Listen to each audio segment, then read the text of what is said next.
Matapos masira ng magnitude 6.1 na lindol, target ng Clark International Airport na magbukas ngayong araw o di kaya bukas. May news to go si Victoria Tulad.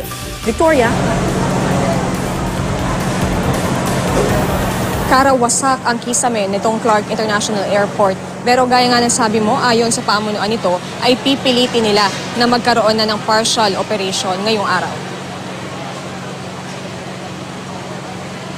Sa cellphone video na ito, makikita ang bumagsak na kisame ng Clark International Airport matapos ang magnitude 6.1 na lindol kahapon. Halos matakpan ng lumundong bahagi ang lahat ng check-in counters. Nagkalat naman ang debris sa sahig. Matinding takot daw ang naramdaman ng mga pasahero na nasa airport nang tumama ang lindol. Sa pagmamadaling makalabas, isa sa kanila ang nasugatan sa muka.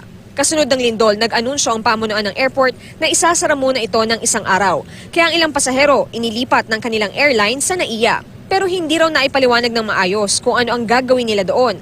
Ang ibang walang mapuntahan o hindi nabigyan ng shuttle papuntang NAIA, natulog na lang sa damuhan, sa mga wheelchair at upuan. Pagpatak ng alas 3 na madaling araw, mas dumami pa ang mga pasahero dahil dumating ang mga may flight ng umaga. Ang ilan sa kanila hindi alam na isinara pala ang paliparan.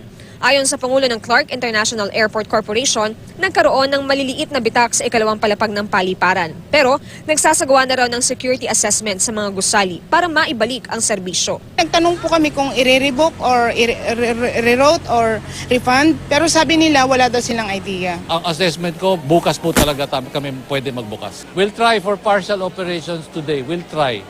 Depende po sa assessment.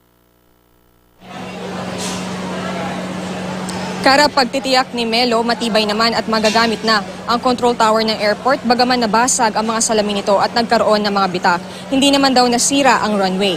Kapag naging operational ang Clark International Airport, unahin daw nilang paliparin ang mga eroplanong nandirito na. Makikipag-usap din daw itong Clark International Airport Corporation sa mga airline company, Kara, para matulungan pa itong mga pasaherong nandirito. Halimbawa na lamang yung pagre-rebook, dapat daw ay airline na ang gumagawa niyan. Kara? Maraming salamat, Victoria Tulad.